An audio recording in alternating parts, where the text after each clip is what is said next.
दोस्तों आज हम बात कर रहे हैं आपके सोशल साइंस के आंसर की तो चलिए देख लेते हैं इसके आंसर की क्या रहेगी। पहला जो प्रश्न है इसमें पूछा गया आपसे, फ्रांसीसी क्रांति के दौरान फ्रांस की राजगद्दी पर कौन बैठा था। अगर आपने फ्रांसीसी क्रांति वाला वीडियो देख लिया होगा तो आपको पता चल गया होगा, हर वीडियो के एंड में आता है फ्रांसीसी क्रांति का एक हमने 3D एनिमेशन वीडियो बना रखा है जिसमें पूरी स्टोरी को एक्सप्लेन किया गया है चित्रों के साथ में। तो फ्रांसीसी क्रांति के दौरान फ्रांस की राजगद्दी पर कौन बैठा था, आंसर हो जाएगा लुईस 16। ठीक है, तो यहाँ पे ए ऑप्शन ही करेक्ट हो जाएगा। रूस में खूनी रविवार के अवसर पर श्रमिकों के जुलूस का नेतृत्व किसने किया, तो यहाँ पर आंसर हो जाएगा आपका फादर गैपोन ने। यहाँ पे ए ऑप्शन फिर से करेक्ट हो जाता है आपका। नेक्स्ट जो क्वेश्चन है इसमें पूछा गया है, निम्नलिखित में से कौन सा भारत के उत्तर पश्चिमी भाग में सर्दियों के दौरान वर्षा का कारण बनता है, तो वो कौन सी चीज है जो, तो यहाँ पे आ जाएगा पश्चिमी विक्षोभ। यहाँ पे बा ऑप्शन करेक्ट हो जाता है। नेक्स्ट जो क्वेश्चन है उसकी बात करते हैं। यहाँ पूछा गया है, लोकतंत्र सरकार का वह रूप है जिसमें शासकों का चुनाव किया जाता है, किसके द्वारा किया जाता है, जनता के द्वारा किया जाता है लोकतंत्र। तो यहाँ पे लोकतंत्र या प्रजातंत्र का मतलब होता है जनता के द्वारा, जनता के लिए शासन। इसके बाद में संविधान सभा की पहली बैठक कब आयोजित की गई थी, तो संविधान सभा की जो पहली बैठक थी वो आयोजित की गई थी, उसका समय था 1946 का। यहाँ पे ए ऑप्शन करेक्ट होता है।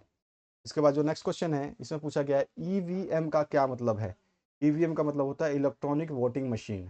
ठीक है, यहाँ पर जो है सा ऑप्शन आपका करेक्ट हो जाता है। नेक्स्ट जो क्वेश्चन है उसकी बात करते हैं। यहाँ पूछा गया है, निम्नलिखित में से कौन राजनीतिक कार्यपालिका का हिस्सा है, तो गृह मंत्री जो है राजनीतिक कार्यपालिका का हिस्सा माना जाता है, होम मिनिस्टर। नेक्स्ट जो क्वेश्चन है इसमें पूछा गया है, निम्नलिखित में से कौन सी अचल पूंजी है। अचल पूंजी कौन सी है ये आपको बताना है। तो अचल पूंजी होती है उपकरण और मशीनें, यानी कि आ ऑप्शन आपका करेक्ट हो जाता है। नेक्स्ट जो क्वेश्चन है उसकी बात करते हैं। इसमें पूछा गया है आपसे, निम्नलिखित में से कौन सी एक प्राथमिक गतिविधि है, तो मछली पालन जो है ये प्राथमिक गतिविधि में आता है, वह ऑप्शन करेक्ट हो जाता है। 10वां क्वेश्चन है इसमें, ग्रामीण क्षेत्रों में प्रति व्यक्ति प्रतिदिन औसत कैलोरी की आवश्यकता होती है, तो यहाँ पर आंसर आ जाएगा 2400 कैलोरी। ठीक है, 2400 कैलोरी जो है इसका सही आंसर हो जाएगा, सा ऑप्शन आपका करेक्ट हो जाता है। अब आते हैं नेक्स्ट क्वेश्चन पे। Two treatises of government Khalistan द्वारा लिखी गई, तो जॉन लॉक ने लिखी थी, ये मैंने आपको एनिमेशन वाले वीडियो में बताया हुआ है। खालिस्तान वॉल्शेविक समूह का नेता था, तो व्लादिमीर लेनिन, ये भी मैंने आपको वीडियो में बताया हुआ है। भारत की जलवायु को खालिस्तान प्रकार का बताया गया, तो उष्ण कटिबंधीय प्रकार का बताया गया है, या उष्ण कटिबंधीय मानसून जलवायु को बताया गया है। आप उष्ण कटिबंधीय लिख देंगे तो भी सही होगा। जिम्बाब्वे को श्वेत अल्पसंख्यक शासन से स्वतंत्रता वर्ष खालिस्तान में प्राप्त हुई, तो 1980 में हुई थी। खालिस्तान दक्षिण अफ्रीका में नस्लीय भेदभाव की एक अनूठी प्रणाली का नाम था, रंग भेद जिसको कहा जाता है। आगे आइए, नेक्स्ट क्वेश्चन पूछा गया है, मतदाता सूची को आधिकारिक तौर पर जो है निर्वाचक नामावली या चुनावी सूची के नाम से जाना जाता है, दोनों में से कोई भी लिखा होगा सही है। खालिस्तान पालमपुर गांव की आर्थिक गतिविधि है, तो खेती जो है आर्थिक गतिविधि। जनसंख्या की गुणवत्ता अंततः देश का खालिस्तान तय करती है, तो विकास दर को तय करती है।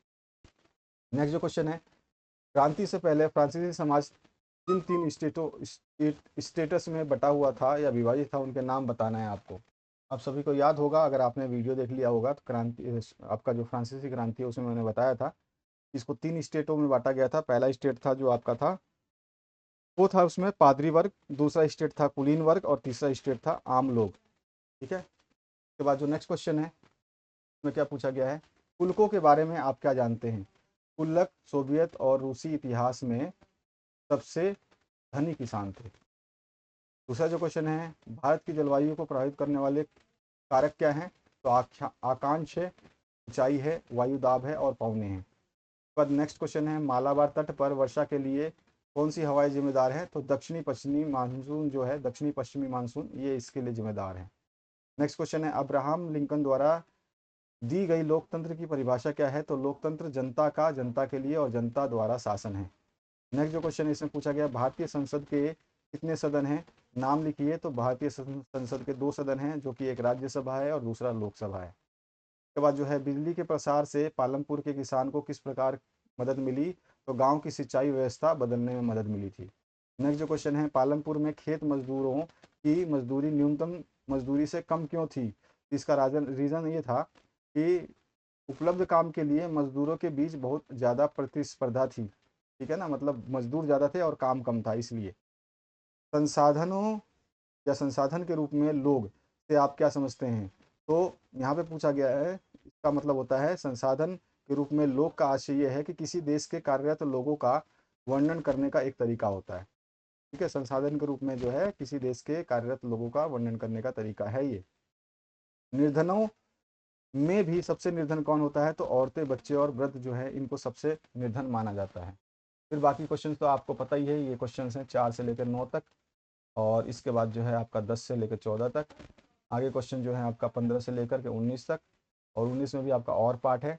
और फिर 20वां जो प्रश्न है इसमें आपको बताया गया है कि त्रिपुरा, उड़ीसा, अरावली पर्वत, छोटा नागपुर पठार, उल्लर झील और नर्मदा नदी को दिखाना है, या फिर आप बता सकते थे महाराष्ट्र, हरियाणा, हिमाचल पर्वत, थार का मरुस्थल, सांबर झील और गोदावरी नदी। तो इस तरह का प्रश्न पत्र था जो आपने देखा। तो आशा करता हूँ आपने आंसर की मिला लिया होगा, और आंसर की से आपने अपने आप को संतुष्ट कर लिया होगा कि आपने कितना सही या गलत किया है। Thank you very much, have a good day.